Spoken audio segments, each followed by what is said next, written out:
Bismillahirrahmanirrahim. Assalamualaikum warahmatullahi wabarakatuh. Hidup itu bergantunglah kepada Allah. Jangan pernah bergantung kepada selain Allah. Nabi sudah mengatakan jika mereka bergantung kepada manusia, siap-siap akan ada kekecewaan. Kalau mereka bergantung kepada Allah, insya Allah akan senang dan bahagia dunia sampai akhirat, insya. Coba kita lihat kehidupan itu kalau sandar sama manusia, ya Allah senang kagak melarat. Ya, buat laki-laki banyakin sholat duhanya. Yang istri dorong doa dari suaminya, apa? Tahajud sama sholat duha. Kalau kita udah bergantung kepada Allah, insya Allah bahagia Pak. Bahagia ibu, rezeki mah sedikit banyak alhamdulillah. Tuh lihat, kalau kita kan sekarang banyak kurang apa banyak lebihnya? Sampai mati juga kurang. Betul apa enggak? Betul apa enggak? Udah dandan cakep, Allah kasih lengkap, mata, hidung, bibir, jidat, mau lebar, mau deket, kuping mau caplang, mau kecil, mau lebar, terserah. Allah udah kasih pas buat kita. Betul nggak? Coba lihat, bapak sama ibu tiap hari ngaca nggak? Ngaca nggak? Cocok nggak? Ibu ngaca, bapak ngaca, nama yang dikasih buat kita dari orang tua pas nggak sama muka kita? Pas nggak? Ayo jawab, ngepas nggak? Coba kalau saya diganti nama Asep, ngepas nggak? Tuh, sekarang kalau bapak yang nama Asep, hidung begini, mata begini, panggilannya Rifki, nyocok nggak?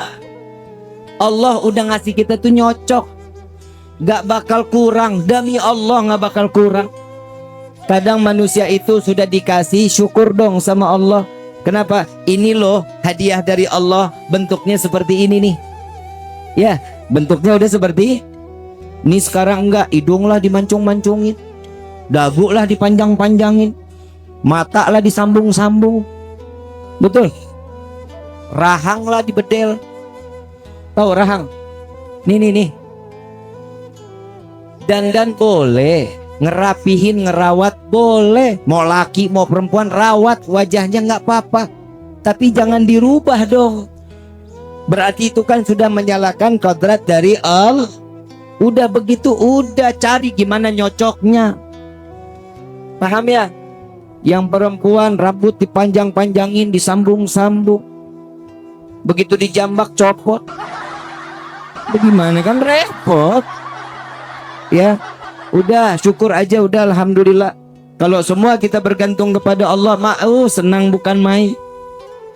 Ada salah satu kisah, ada anak daripada Sayyidina Abdullah bin Umar bin Khattab radhiyallahu anhu wa radahuma. Beliau ini yang bernama Salim. Sayyidina Umar punya anak Abdullah punya anak namanya Salim radhiyallahu anhuma. Salim ini orangnya taat ibadah kepada Allah, ngikutin jejak kakeknya Sayyidina Umar bin Khattab radhiyallahu anhu waradahu. Tatkala beliau ada di dalam Ka'bah lagi salat, minta sama Allah, lagi munajat dzikir kepada Allah, khalifah beserta rombongan datang. Begitu khalifah dengan rombongan di saat itu datang, masuk ke dalam Ka'bah, kebayang Pak, Bu, sholat di dalam Ka'bah, doanya ijabah langsung. Bukan di pinggiran Ka'bah, bukan di dalam masjid Makkah Al-Mukarramah, bukan, tapi masuk ke dalam Ka'bah, doa di hadapan Allah. Tiba-tiba khalifah saat itu duduk, sampingnya dia ibadah, dia sholat, dia minta, dia munajat, ditungguin. Salim tunggu selesai. Begitu selesai, lagi lengah sedikit, ditanya sama khalifah, wahai Salim, ada nggak apa yang kau inginkan? Disuruh ditagih sama pemimpin saat itu, khalifah pemimpin saat itu. Kalau kita bilang mah kuwu, kita bilang mah presiden lah ya. Itu seorang khalifah. Ditanya mau apa? Ada hajat apa, bilang kepadaku, katanya. Jawaban Salim, apa jawabannya? Engkau nggak malu wahai khalifah menanyakan kepadaku apa hajatku, sedangkan aku sedang di dalam rumah yang setiap kali apa yang aku minta diberikan oleh Allah. Ketampar nggak tuh khalifah? Tampar, bukan main. Lah, minta seorang manusia ngasih sesuatu, nagih, dikasih, ditawarin, ditolak, sedangkan ini ada di dalam rumahnya Allah. Khalifah sadar, oh memang nggak pantas karena saya ngasihnya ada di dalam Ka'bah. Ya udah, tunggu Salim sampai keluar Ka'bah. Begitu Salim keluar Ka'bah, dikejar sama khalifah. Wahai Salim, minta kepada kami, apa hajatmu? Minta kepadaku, kata. Ditanya lagi Mas Salim, ini urusan dunia, urusan akhirat. Urusan dunia dong, kalau akhirat mah saya nggak mungkin, katanya. Oh, urusan dunia, maaf, urusan dunia aku minta kepada yang memiliki dunia. Aku nggak pernah minta urusan dunia kepada yang pemilik dunia. Apalagi aku meminta kepadamu, makhluk hamba yang tidak memiliki dunia. Simak baik-baik pertanyaan ini. Paham ya? Kalau dia Salim tidak pernah meminta kepada Allah urusan dunia, bagaimana seorang Salim meminta urusan dunia kepada hamba yang bukan memiliki dunia? Dari kisah ini ambil kesimpulan, Salim tidak pernah meminta selain kepada Allah.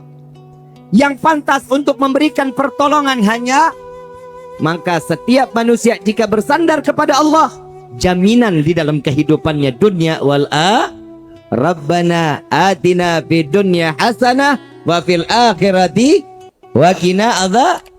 Tuh, Nabi juga udah ngajarin doanya. Semua kan tergantung bagaimana kita. Coba model kayak kita, Pak Kuwu datang, mau hajat apa? Dana desa udah turun belum?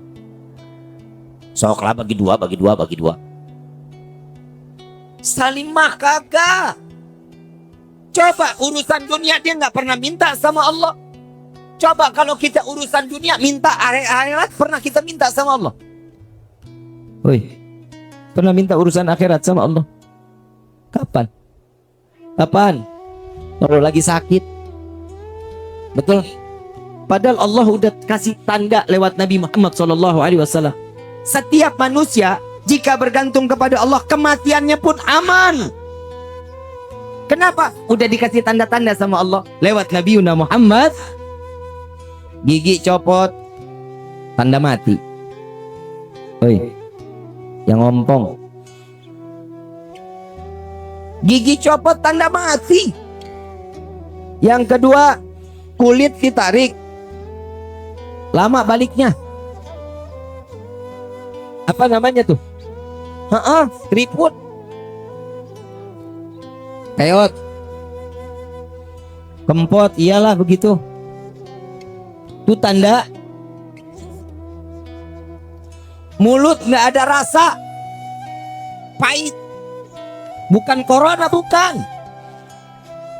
Tanda mati. Pernah mulut pahit? Pernah ngerasain nggak enak mulutnya? Tanda mati. Hahaha. Orang dikawarin dikasih tahu tanda mati di sini mah pada senang, orang Garajati mah emang ahli sorga. Tapi bohong.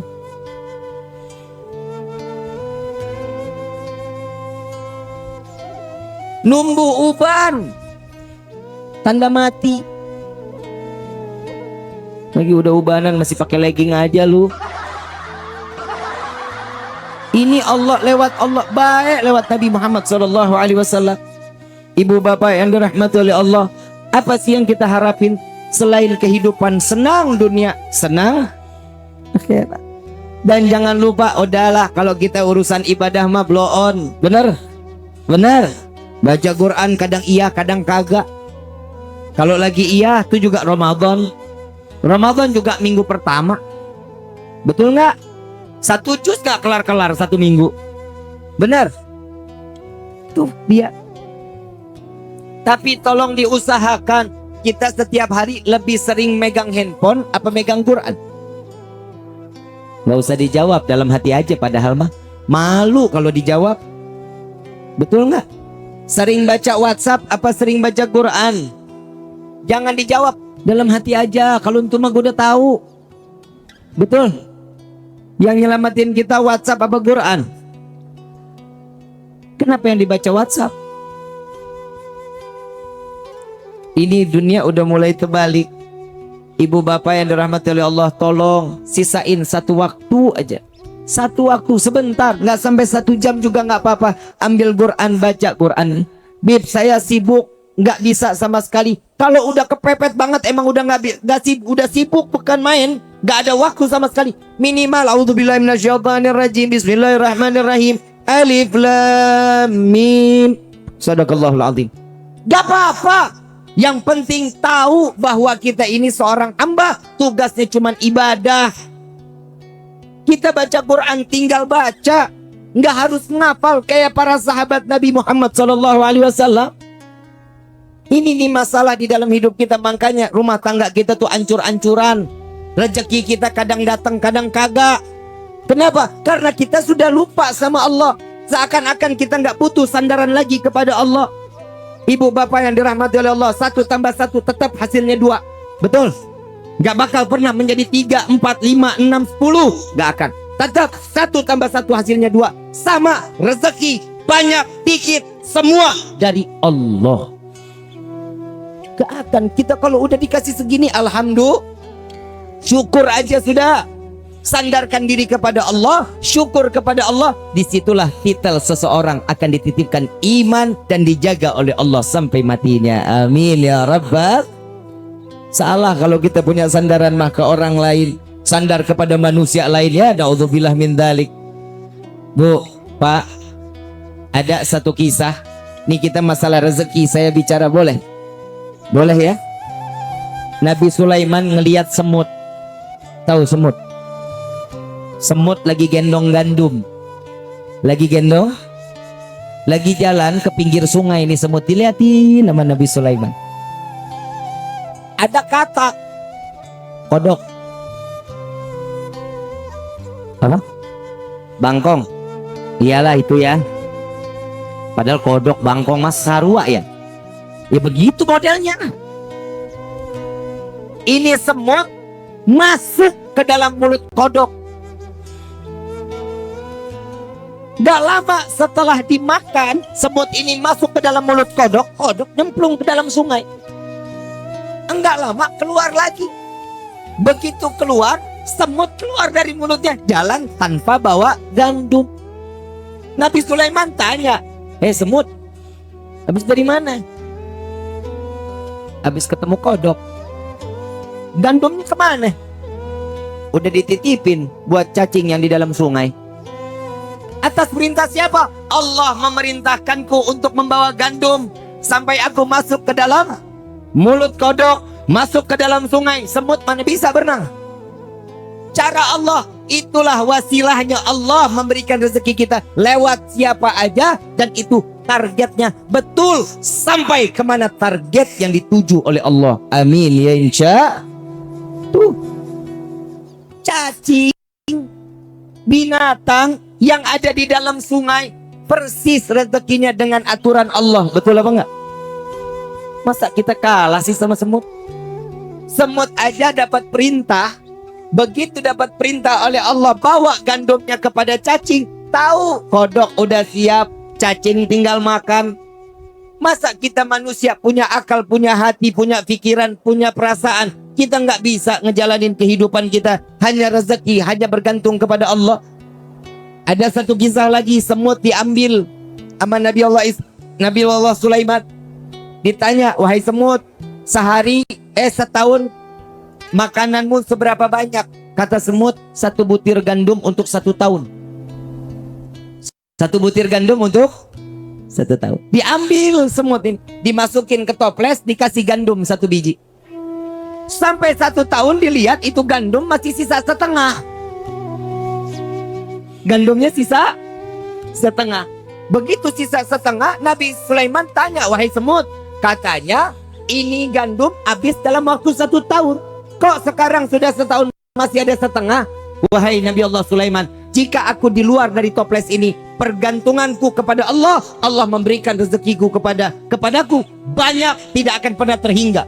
Tapi saat ini rezekiku tergantung daripadamu. Aku sisakan setengah ini. Aku khawatir tahun yang akan datang engkau lupa memberikan rezeki kepada aku, kata semut. Kata semut. Nabi Sulaiman minta ampun kepada Allah bahwasanya tidak ada rezeki yang paling luas untuk diberikan kepada setiap hamba kecuali Allah. Masa kita kalah sama semut? Semut aja sadar yang bagi rezeki siapa. Di dalam kitab Tauhid, di dalam hadis qudsi, Allah Subhanahu wa taala mengatakan, seberapa banyak hambaku dikumpulkan di tanah lapang dari zaman Nabi Allah Adam sampai akhir zaman, baik itu manusia, baik itu jin, baik itu binatang, semua meminta rezeki kepadaku, aku akan berikan sebagaimana aku celupkan jarum ke dasar lautan, lalu aku hempaskan kepada mereka, semua mendapatkan rata di dalam rezeki yang dia inginkan. Jadi salah kalau kita tergantung sama manusia. Allah Rabbul Alamin, semesta alam ini diciptakan oleh Allah, rezeki kita sudah diatur oleh Allah. Nih Sona, dari mulai lahir kekayaannya 14 triliun. Amin. Lu buat saudara aja nggak mau lu amin lu. 14 triliun dari mulai lahir sampai mati. Jadi malah didiemin. Sona, parah ya keluarga lu ya. Jahat lu dia lu. 14 triliun sampai mati, ya segitu, nggak bisa lebih. Mau dipaksa lebih, nggak bisa. Ya tambahin 1 perak, nggak bisa. Makanya hidup kudu syukur ini nih. Kalau dapat sedikit alhamdulillah, dapat banyak alhamdulillah. Dan jangan lupa setiap rezeki yang diberikan kepada kita ada rezeki orang lain dari tangan tuh. Berbagi sedekah, banyakin sedekah. Mau kaya sedekah, bukan judi online. Ada yang ngomong sama saya Pak di TikTok, Habib, saya main judi slot, judi online, pakai foto ulama boleh apa enggak? Saya jawab, ya jangan dong, masa pakai foto ulama? Dia kirimin, ternyata foto gua yang dipakai. La ilaha illallah. Lah kan jadi fitnah ini. Habib Rifki main judi slot katanya. Maksudnya apa? Dipakai foto saya, jangan dong. Bukan biar kena terus bisa berkah rezekinya. Ya haram, ya haram. Judi nggak ada yang ngejanjiin jadi kaya, nggak ada. Judi nggak bakal bisa ngebuat kita jadi kaya, nggak bakalan. Sekali kena, iya. 2, 3, 4 miskinkan oleh Allah. Na'udzubillahi min. Nah, tuh hati-hati ya. Yang jelas saya udah nyampein yang judi haram, betul. Betul. Insya Allah kita nggak bakal ngejalanin lagi lah. Udahlah, main ngecak nomor. Apa namanya, togel nomor dicakin lah. Masa gara-gara nomor dapat duit? Tuh hati-hati ya, jangan. Udah rezeki pasrahin sama Allah. Mau kaya udah ada jalannya. Sholat duha 2, 4, 6, 8, 10, 12. Tuh jalanin. Selesai, lihat doanya. Ya Allah, jika ada rezeki yang kami yang dari atas, turunkan. Yang jauh, yang di bawah tanah, keluarkan. Ini loh, minta kita paksa Allah untuk memberikan rezeki buat kita. Bib, saya sudah baca Waqiah, udah. Saya sholat duha, udah. Baca surat Ibrahim. Begitu baca surat Ibrahim, minta munajat kepada Allah biar dikasih keberkahan dalam rezeki. Setelah itu baca apa? Gak datang juga rezeki, baca surat Hajj. Minta sama Allah biar diberkahin lagi rezeki kita untuk bisa menjalankan ibadah umrah dan haji. Amin. Masih nggak juga, baca surat Tanah. Lah emang gue salah? Baca surat Tanah cuma rezeki pasti bakal datang. Lah itu kan wasilah, betul. Wasilahnya. Tapi yang pertama ikhtiar. Tawakal kita boleh. Tahu nggak sih Bu, Pak, ikhtiar ini kan kita wajib. Betul. Selain kita hanya kepada Allah, ikhtiar itu diperlukan di dalam hidup kita. Contoh, bapak, ibu punya motor. Ya, motornya nggak dikunci, kuncinya ditempel. Paham ya? kuncinya ditempel, ditinggal. Udah saya tawakal kepada Allah. Itu namanya tolol. Begitu keluar hilang. Emang Allah tugasnya jagain motor lu? Lah, ikhtiar taruh motor depan rumah, kunci setang, pasang gembok. Kalau hilang ia takdir. Kenapa? Itulah gunanya ikhtiar. Semua tawakal lagi kepada Allah. Sama nih, hati-hati ya Bu Pak. Nih kadang kita suka kafir tanpa sepengetahuan. Bapak Ibu pernah sakit, cuman gara minum obat, obat disanjung-sanjung luar biasa. Kemarin nih, lu tahu nggak, kepala gue sakit banget sampai pengen pecah. Hanya minum obat ini, wah sehat gua. Nah, tuh kafir tuh. Hati-hati. Yang ngasih penyakit siapa? Yang nyembuhin siapa? Jangan lupa baca alhamdulillah. Saya kemarin sakit kepala, begitu saya minum obat ini, alhamdulillah sembuh. Bawa tetap nama Allah. Gak ada obat nyembuhin kita. Itu wasilah. Paham ya? Jangan semua udah nih berkat ini berkat. Nggak ada begitu. Semua Allah yang punya aturan. Allah yang kasih penyakit, Allah yang angkat penyakit kita. Kalau Allah kasih penyakit buat kita, sabar. Kenapa? Karena di situ Allah pengen nguras dosa kita. Amin.